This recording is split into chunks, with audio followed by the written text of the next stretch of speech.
Dubai, United Arab Emirates. The head of the International Monetary Fund on Sunday underlined the case for carbon pricing at the COP28 climate summit, saying that the oil and gas industry recognizes the writing on the wall. A longtime proponent of carbon pricing, IMF Managing Director Kristalina Georgieva said this approach creates an incentive for polluters to rapidly decarbonize. Carbon pricing ascertains the cost that a company needs to pay for its planet-warming emissions and is widely regarded as the most cost-effective and flexible way to cut such pollution. The IMF recently raised its average price forecast to $85 a ton by the end of the decade, up from a previous forecast of $75.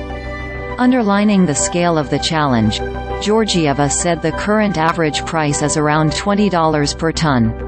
For those that have adopted a carbon price, how do we get big emitters to accept that we need to accelerate decarbonization? Georgieva told CNBC's Dan Murphy at the COP28 conference. Well, two things. 1. Without a carbon price, it won't happen fast enough. So, we have to move to that incentive, she said. 2. Mother Nature is helping us because countries rich and poor are already experiencing the devastating force of climate change. Her comments come as policymakers and business leaders convene in Dubai for the UN's 2-week-long climate summit, which is scheduled to end on December 12. The conference is a pivotal opportunity to accelerate climate action, at a time when the world is on track to record its hottest year on record and as extreme weather events take their toll across the globe. For the IMF chief, COP28 marks an important opportunity for countries to reassess policies that incentivize the use of fossil fuels. She stressed that government subsidies for coal, oil and gas hit $1.3 trillion last year. Now we have to pull this gradually and substitute with the other part of the incentive, which is pricing.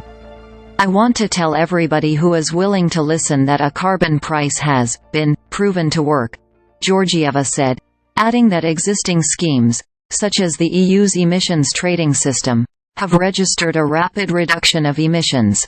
2. It generates revenues. The same European Union got €175 billion, $191 billion, collected from a carbon price, she said. 3. It can be fair. It is fair first, because the more you pollute, the more you pay, and the less you pollute, the less you pay.